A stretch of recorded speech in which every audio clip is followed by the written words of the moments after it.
micrófonos. Bien. Bueno, muy buenas noches, buenas tardes a todos los presentes, ¿cierto? Hoy día en la segunda jornada de nuestra actualización.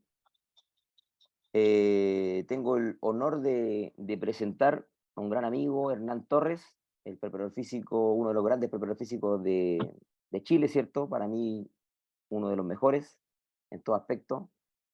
Ex preparador físico de Colo-Colo, de Argentino Juniors, de Boca Juniors, de la selección chilena, Liga de Quito, un sinfín de equipos en los cuales ha dejado siempre bien representado el nombre de los profes chilenos. Profe Hernán, lo dejo adelante.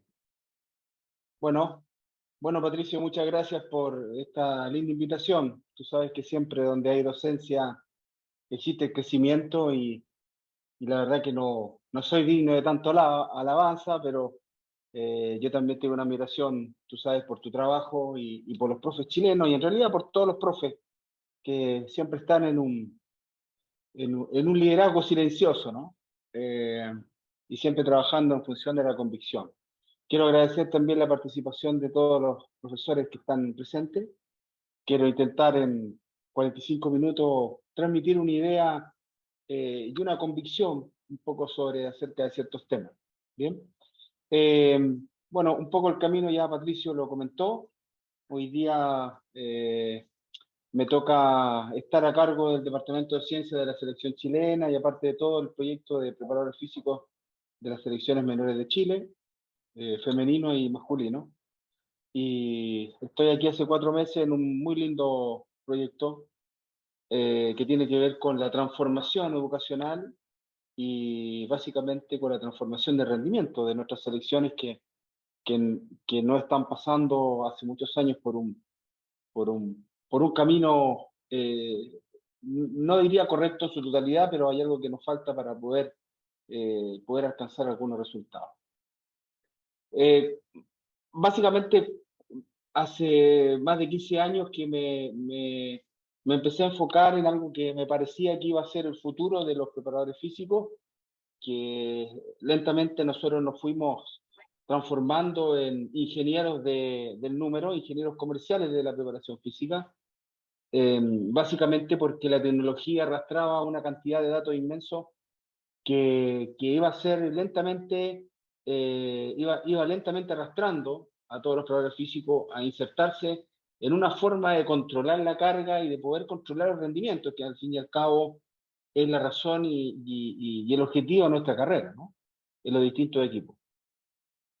La preparación atlética de un equipo para mí tiene 3 grandes momentos: el rendimiento, el nivel de condición física y el nivel de lesiones que tiene un equipo. Estos 3 grandes temas están enlazados hacia un camino que es conseguir objetivos atléticos, objetivos deportivos y objetivos humanos, porque el preparador físico también guarda mucha relación, sobre todo en el fútbol de formación, en una transformación humana, que creo que es donde tenemos un déficit muy profundo, básicamente en nuestro país. En general en Sudamérica, pero yo me atrevería a decir más en nuestro país. Bien.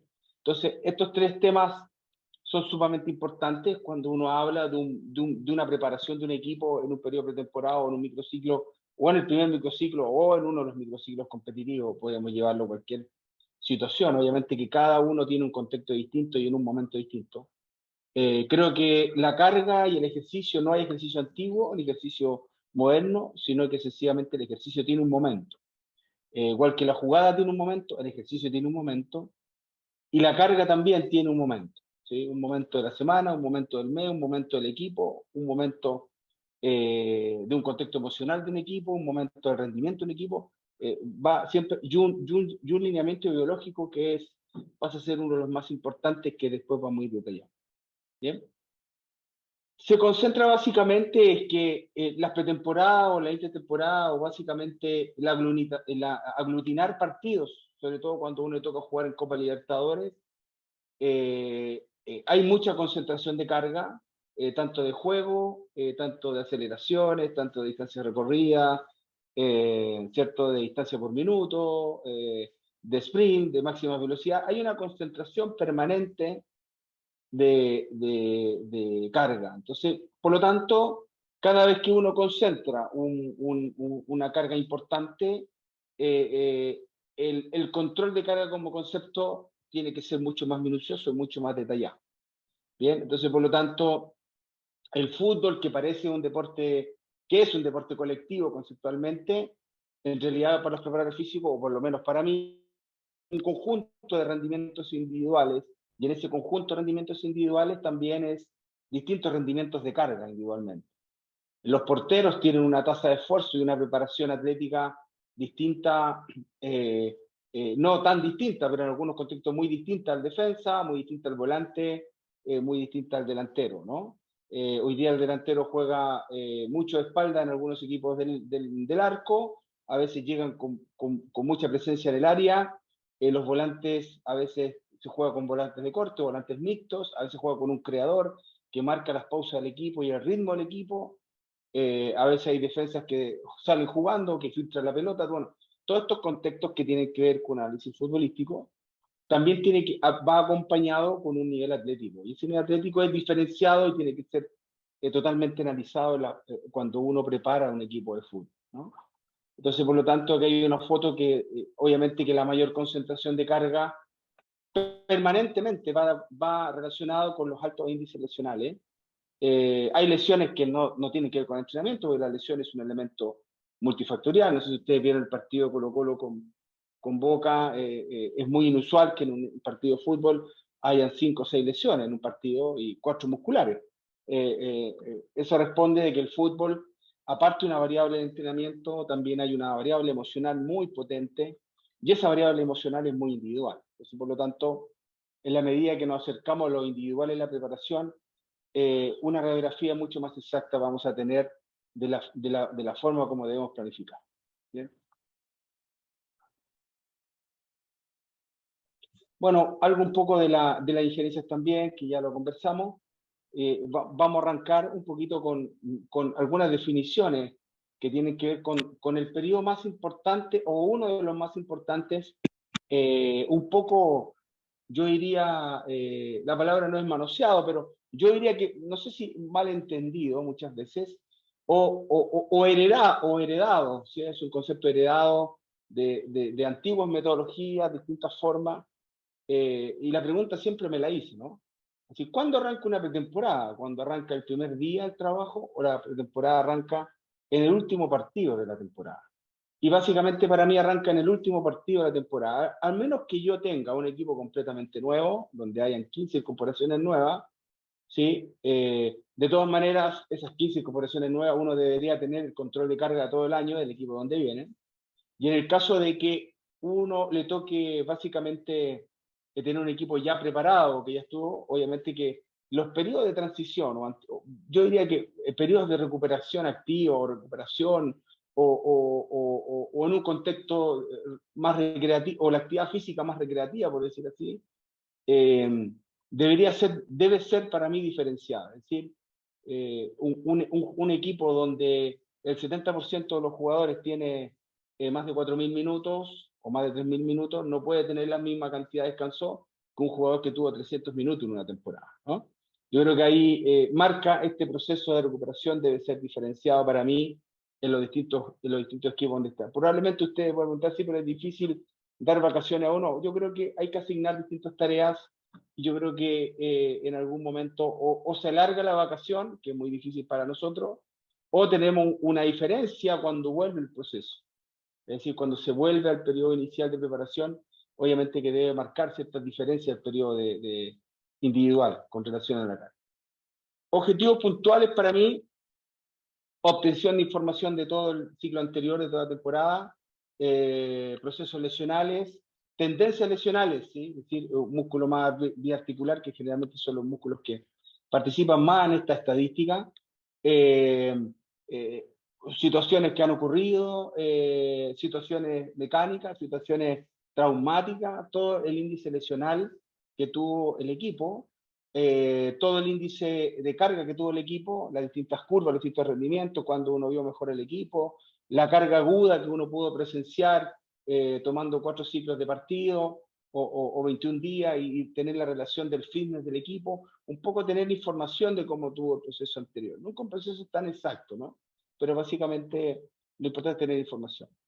La aplicación de los contenidos es un temazo muy importante, porque yo siempre preguntaba, ¿no? ¿Por qué los preparadores físicos arrancan con 10 repeticiones de 1000, o con 10 repeticiones de 800, o 10 repeticiones de 400, o 10 de 300 en una temporada? ¿De dónde viene ese número?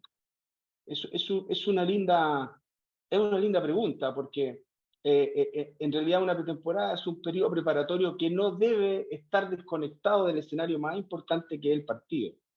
Y de todos los partidos, de todos los escenarios, de todas las formas mecánicas, todas las zonas mecánicas, todas las zonas locomotoras y todas las zonas metabólicas del esfuerzo, siempre existe un perfil del jugador y siempre existe un perfil del equipo, promedios, desviaciones estándar de los equipos, y por lo tanto la cuantificación de un ciclo de promedios o de muchos promedios de un partido o del equipo o por puestos, si lo quiere llevar así, tiene una información muy importante de dónde arrancar un proceso de preparación y qué es lo que el equipo necesita. ¿Bien? La pretemporada no nace de un sueño, no nace de un video de YouTube o no nace de la copia de un preparador físico prestigioso, sino que nace de las necesidades de tu equipo, y para eso es muy importante la información. El control de variables internas y externas, obviamente que son determinantes. Desde aquí hay un rango largo de recursos. El equipo que tiene más recursos tiene más variables de poder aplicar ciertas cosas, como medición de creatinquinasa, mediciones de sangre permanente, hasta lo más simple, que son las percepciones subjetivas del esfuerzo, que son bastante objetivas de acuerdo al mundo bibliográfico, y las variables externas, que es básicamente cómo yo voy controlando todos los esfuerzos y todas las características biológicas que van pasando en esta aplicación de la carga. Trabaja sobre el modelo, porque sin embargo la preparación física de un equipo para mí comienza en la función cómo quiere jugar el entrenador. Un entrenador le gusta jugar con 2 líneas de 5, es distinto que jugar una línea de 3, o con transiciones rápidas, es muy distinto de tener la pelota o de procesar la pelota de distintas formas. La pasada de los carrileros al ataque es muy distinta a jugar con un 9 o esperar que el 9 busque los espacios. Entonces es muy importante el modelo de juego, y es la gran preparación de un técnico, es buscar los jugadores especial para su modelo, y la labor principal del preparador físico es preparar esos jugadores para este modelo, ¿no? Y que también es súper importante. Trabajar en relaciones individuales y grupales, muy importante, sobre todo cuando hay jugadores nuevos. Recuerden que un equipo de fútbol está construido por seres humanos que piensan, sienten, viven, corren, tienen voluntad, frustración, éxito, fracaso. Entonces, por lo tanto, es totalmente importante estas relaciones individuales, y para eso también dentro de un periodo de preparación deben haber actividades enfocadas, actividades sociométricas llevadas a este nivel de trabajo, para poder detectar líderes, nuevas formas, grupos de trabajo, feeling, convivencia. Aquí pasa siempre algo parecido, cómo yo puedo relacionar los nuevos. A veces me tocan equipos que tienen 20 años de diferencia entre un jugador y otro, y donde hay un cerebro digital distinto en los más jóvenes, donde hay tendencias distintas. Cómo poder acercar esos grupos, niveles intelectuales, muy importantes los niveles intelectuales del equipo. Yo siempre digo lo mismo, a pesar que suena un poco duro. Cuando yo tengo de 25, 20 jugadores que no han terminado el colegio, es muy distinto a tener 10 jugadores universitarios, a tener 10 jugadores que terminan el colegio, a tener 15 jugadores que saben dos idiomas. Es muy distinto. El nivel intelectual de un equipo es muy determinante, y eso uno puede apreciarlo, porque el nivel intelectual de un equipo que va asociado a un nivel atlético, obviamente, ayuda a la comprensión de lo que el entrenador necesita. Bien, y eso es muy importante, porque recuerden, profesores, que nosotros enseñamos, y independiente que lo llevamos a través de la actividad física, nosotros generamos aprendizaje a través de él. ¿Bien? Y la construcción de rendimiento que se da con todas estas variables, ¿no? Muy importante la cantidad de partidos que uno necesita saber, cuántas competencias va a tener, en cuántos frentes se va a jugar, y obviamente que todas estas variables tienen un análisis muy importante en este periodo de preparación. Obtención de información, puntos clave: analizar el proceso anterior, exámenes médicos, mediciones físicas. Las mediciones médicas son muy variables. Un cortisol y testosterona puede ser un buen inicio para saber un poco el nivel de estrés que trae el jugador. A veces hay jugadores que se dan de vacaciones pero terminan más estresados que cuando se fueron. Puede ser un buen análisis, ¿sí? De comienzo, obviamente.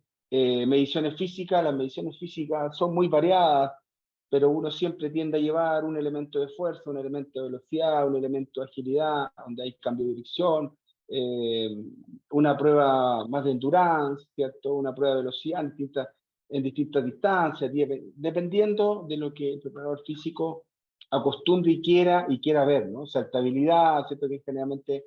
Ahora, en este tema es importante tener esta variable, que yo siempre digo que muchas veces las evaluaciones se quedan en un papel, adentro de un cajón, porque no se hace la interpretación de las variables físicas, ¿no? Es como un rendimiento o un test que se mide puede ser evaluable, porque una cosa es medir y otra cosa es evaluar.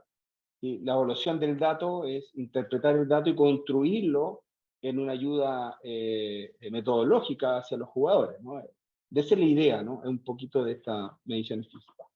Evaluación nutricional, no sabemos, obviamente que la energía viene de elementos nutricionales. Creo que es una de las variables que ha evolucionado mucho en los últimos años. De hecho, hay un concepto hoy día que se llama periodización nutricional, o como la periodización táctica. Hay una periodización nutricional que dice que cada actividad física tiene un gasto energético y ese gasto energético tiene que ser renovado en función de la energía exacta que el jugador gasta, ni más ni menos. Que cada jugador necesita elementos, obviamente que ustedes saben la función que tiene el hidrato de carbono, los elementos que tienen que ver hoy día. Hay mucha suplementación, ¿sí? Hay mucha ingesta de proteína, mucha ingesta de creatina, ¿sí? Y ya la creatina, ¿cierto? Independiente de todos los estudios, hoy día se toma más, se identificó que tiene un rol más importante en la recuperación muscular, que básicamente la hipertrofia. Por lo tanto, estas evaluaciones nutricionales tienen un rol muy importante en la composición corporal y en un elemento morfológico, que es donde creo que más transformación uno puede tener en el poco tiempo que tiene, ¿no? Básicamente con los atletas. Análisis biomecánico, análisis de la marcha, pie plano, no pie plano, jugadores que necesitan plantilla, es muy importante el nivel de compensación que arranca desde abajo y termina en la zona de la cadera, descompensa zona isquiotibial, descompensa un montón de musculaturas que van generando el lineamiento. Entonces, por lo tanto, análisis biomecánico y el estudio kinésico, que tiene que ver básicamente con esta organización del movimiento, el movimiento más lineal o este análisis del FMS, es súper importante también para ver niveles de descompensación, niveles de estiramiento. Es muy importante tenerlo en cuenta en un inicio de proceso. Aplicar contenidos básicamente preventivos, ¿sí? Que usted ya, básicamente todos los que están aquí escuchando han hecho. Yo tengo algunas, después los vamos a tallar. ¿Qué entiendo yo por preventivo? Funcionales, situacionales, estratégicos, relacionales. Es decir, que fuera de lo funcional, que tiene que ver con la cantidad, fuera de lo preventivo, que tiene que ver con un elemento propioceptivo, básicamente. Entrenar bajo situaciones de desequilibrio permanente, buscar estas formas de mejorar elementos excéntricos, ¿sí? Y lo funcional tiene que ver con la cantidad de elementos, con la calidad, el elemento de la fuerza, la velocidad. Situacionales tiene que ver que en el elemento físico tiene que estar involucrado el elemento técnico-mecánico. Un lateral izquierdo o lateral derecho que está asociado a la línea es distinto a un jugador que juega al medio del campo, tiene una visión distinta, tiene un campo más grande que cubrir y por lo tanto el que está pegado a la línea tiene una característica permanentemente jugar hacia afuera. Bueno, todos esos elementos situacionales por supuesto tienen que estar involucrados en esta preparación. Estratégicos, que tiene que ver básicamente con lo que el entrenador necesita, y relacionales, que es un poco lo que hablamos de los contenidos que ahora lo vamos a ver. Variables internas y externas, relacionales, que ya lo hemos comentado anteriormente, lo vamos a desarrollar más adelante. Construir rendimiento, busca de forma individual, porque hay una forma individual y hay una forma colectiva, y hay una búsqueda de forma óptima del modelo, ¿sí? Es decir, hay una forma individual, por supuesto, porque todos los jugadores tienen distintos puestos y tienen distintas funciones, por lo tanto, hay una búsqueda individual. Hay una búsqueda colectiva, claro, porque estos jugadores que usted prepara se mueven en una sincronía en función de una necesidad estratégica. Y ya hay una búsqueda del modelo, por supuesto, porque estos jugadores corren y tienen función ofensiva, defensiva, en función de lo que el entrenador necesita. Entonces, por lo tanto, esta construcción de rendimiento tiene que estar asociada a estas tres variables. Trabajar sobre el modelo de juego, obligaciones funcionales, cuando hay un tiro de esquina, cuál es la función que tiene que cumplir cierto jugador cuando pierde el balón. Esas son obligaciones que el técnico le pide al jugador y uno las tiene que preparar mental y físicamente para que esas obligaciones se cumplan, del minuto 1 al 90. ¿Bien? Obligaciones defensivas también, es decir, esto pasa mucho, ofensiva, defensiva.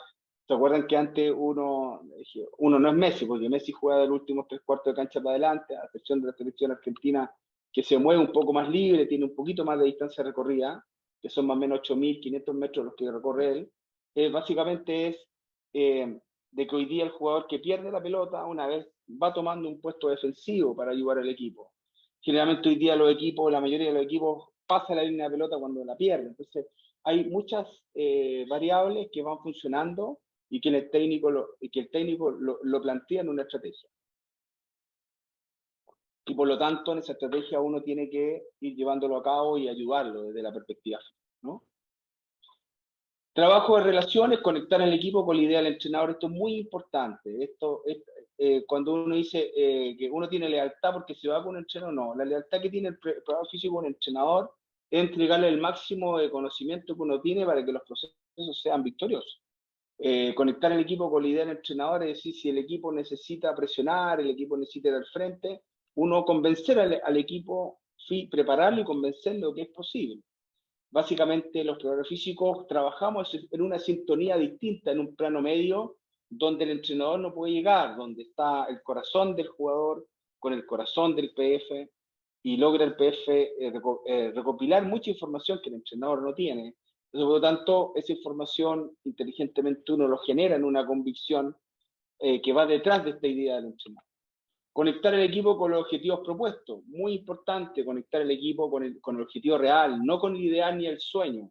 No, vamos a ser campeones cuando vaya la segunda fecha y después empezar a perder 3, 4 partidos, esta idea se derrumba, ¿no? Objetivos pequeños, grandes logros, objetivos pequeños, grandes logros, y conectar el equipo con los objetivos propuestos, básicamente que no tienen que ser los objetivos a largo plazo, sino que a corto plazo. Lo primero, que el equipo rinda bien. Segundo, que el equipo tenga poco nivel de lesiones para que el entrenador pueda tener todos los jugadores disponibles, básicamente en ese objetivo. Y obviamente que ganar, que para cuando nosotros nos contratan. ¿Sí?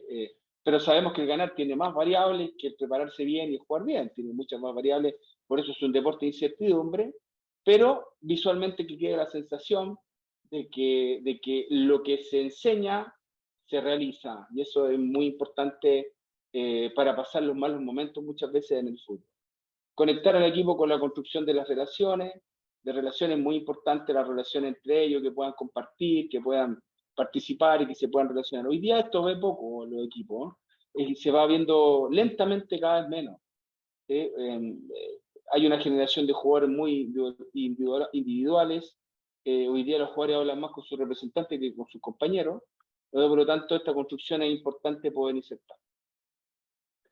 Vamos, utilización de las tres variables: morfología, preventiva, funcional, indicadores de masa corporal competitiva, indicadores de grasa corporal según edad y nivel. Esto es muy importante. Hay ciertos niveles, concepto de sarcopenia, que después de los 30 años un montón de elementos a nivel muscular que empiezan a pasar, cuesta mucho más bajar de peso, y por lo tanto el nivel de edad en esto es muy importante, este detalle, ¿no? De analizar, quizás un pequeño paréntesis.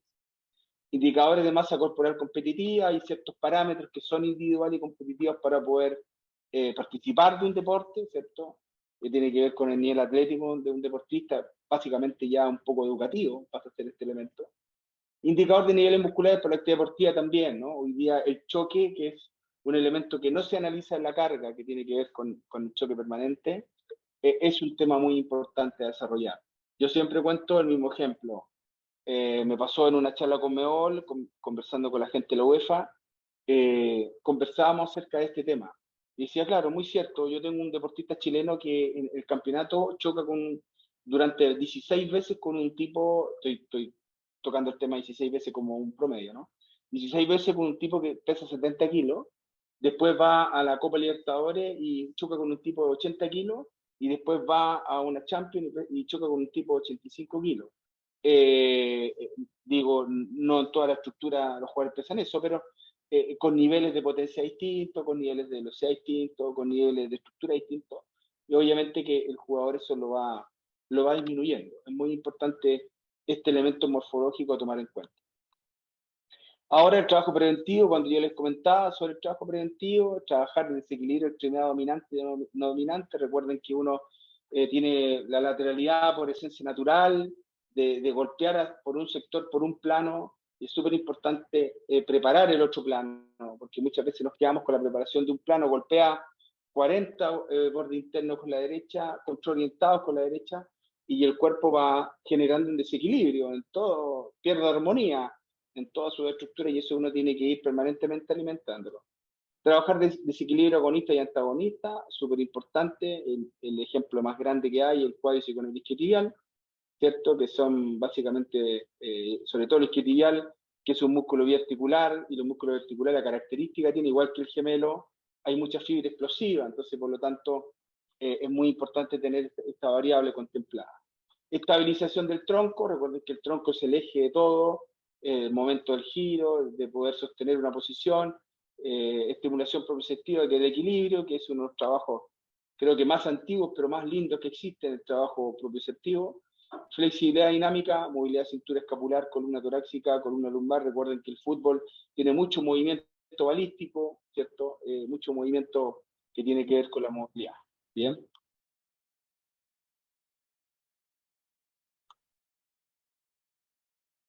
Funcionales, objetivos de fuerza. Bueno, aquí es variado, ¿no? Aquí hay una discusión bonita porque dependiendo de cada uno, es la fuerza que quiere atacar. Algunos parten como Sassiowski decía, de la fuerza máxima va llevando a la fuerza de resistencia y de la fuerza explosiva, y algunos van con la fuerza potencia.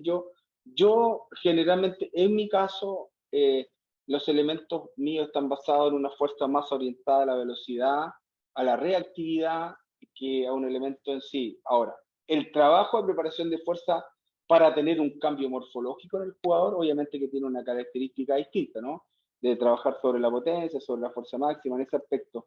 Pero en general la metodología en sí está basada en un elemento mucho más explosivo, en mucho más contexto, que en un elemento más preparatorio, que tiene que ver con transformar un físico de un jugador. Objetivos de resistencia, el deporte de fútbol es un deporte intermitente, aeróbico y anaeróbico alternado, perdón, que sabemos que es un deporte de muchas repeticiones explosivas, con esfuerzos que están entre los milésimas de segundo hasta 20, 25 segundos, en algunos casos, pero básicamente entre los 10 o 15 primeros segundos del esfuerzo. Por lo tanto, hay un elemento de resistencia que tiene que estar enfocado. Ahora, todo lo que es el elemento aeróbico en sí, porque hay un ejemplo muy interesante, mientras en todos los lugares se hablaba de la importancia del ejercicio intermitente, que de hecho crea Bosco este yo-yo test, ¿no? El preparador físico de Real Madrid estaba haciendo trabajo sobre los cerros, corriendo carrera continua, y es campeón de la Champions. Entonces, por lo tanto, creo que siempre hay un matiz de lo que nosotros creemos que necesitan nuestros atletas. Bien, y por eso lo decía, la convicción de lo que uno cree que debe tener el equipo. Y tiene que ver un poco con esta mirada, ¿no?, que uno tiene de la preparación física en general. Objetivos de velocidad, objetivos de coordinación. Recuerden que el elemento del fútbol tiene mucho elemento coordinativo, tiene mucha secuencia y organización del movimiento en sí mismo. Entonces, por lo tanto, es súper importante no perder esta cualidad de la preparación. Flexibilidad y movilidad son elementos muy importantes para este. Utilización de dos variables de contexto y modelo de juego, ¿sí? Muy determinante, ahora las voy a explicar. Contenido específico para el puesto, contenidos situacionales mecánicos, que es lo que hablaba, ¿no? La tendencia mecánica de un jugador, de correr hacia atrás, de correr a la cobertura, es distinto de llegar al área, ¿cierto? Tiene una acción mecánica distinta. Algunos corren mucho más perfilados que otros, otros corren mucho más para atrás, ¿cierto? Otros corren, retroceden permanentemente en algunas fases del juego, otros atacan más de lo que retroceden. Entonces, por lo tanto, tanto el puesto como la mecánica tienen un rol muy importante en la estructura del entrenamiento. ¿Bien? Mecanización del movimiento en bloque, es cómo se mecanizan los movimientos de lo que necesita el entrenador. Lo mismo pasa a la obligación del puesto, de cómo defiende cuando ataca, dónde se para el jugador cuando pierde la pelota, cuando la finalización de la jugada, cómo vuelve.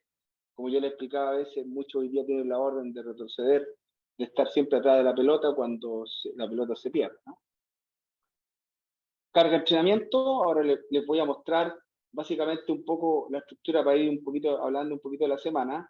Le saqué un modelo, una pretemporada que hice yo el 2018 para una Copa Libertadores. Tenía un promedio de edad de 33 años, tenía muchos jugadores grandes.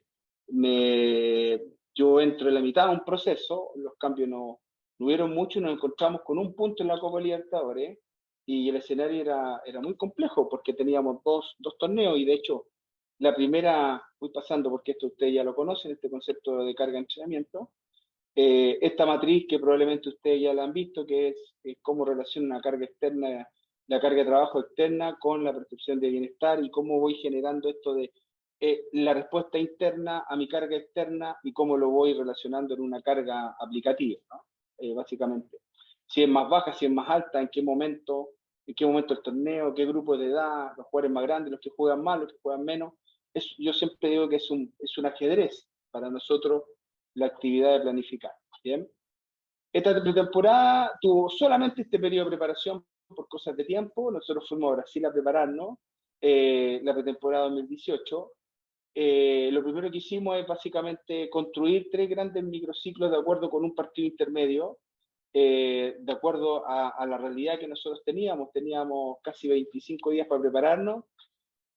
Nosotros ya habíamos tomado el equipo con un punto, lo habíamos metido en fase de grupo, habíamos clasificado a fase de grupo, que fue una cosa milagrosa y fascinante a la vez, y nos preparamos para jugar básicamente la primera fase de la Copa Libertadores con un equipo brasileño, que era muy complejo porque tenía un equipo muy extremadamente dinámico y nosotros teníamos un equipo muy grande. Entonces teníamos que intentar buscar la inteligencia del movimiento, la dosificación permanente de los esfuerzos y a ver si nos podemos un segundito, si podemos acá. Yo creo que te va a gustar.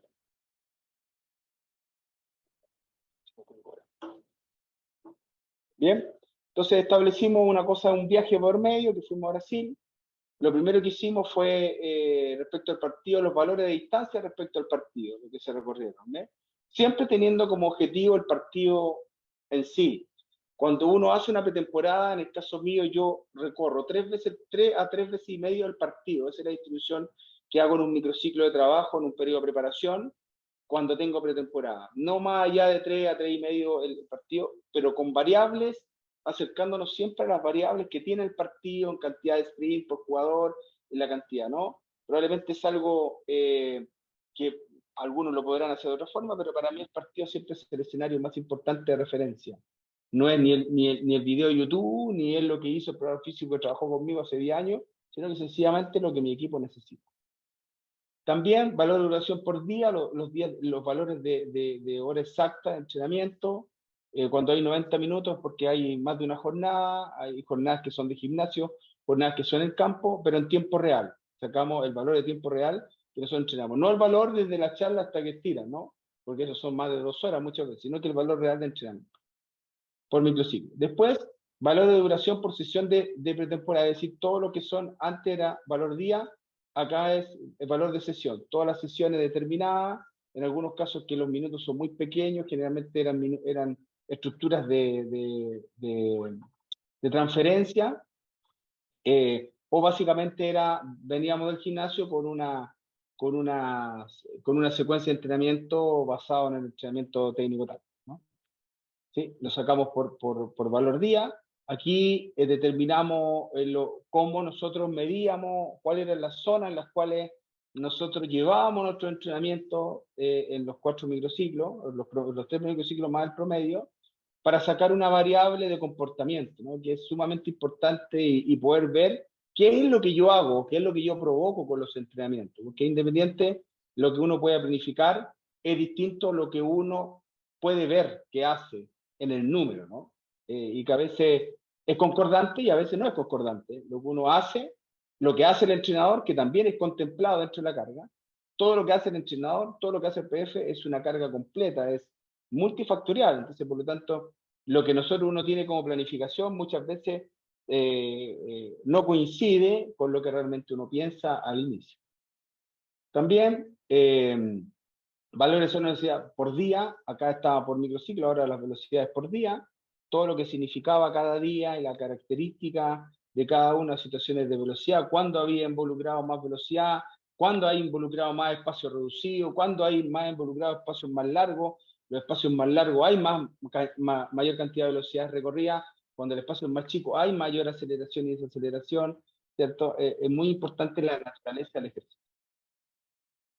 Este es un informe que nosotros presentamos, es decir, ¿cuál es su duración por minuto? Acá, este es un informe que nosotros le presentábamos a los clubes, que cuál es la duración que nosotros teníamos por minuto. Aquí, cuál es la distancia, cantidad de metros por día, que es la que viene, acá a la izquierda, la cantidad de distancias por día con 2 partidos, ¿cierto? Y con un partido amistoso, con un partido relativamente oficial.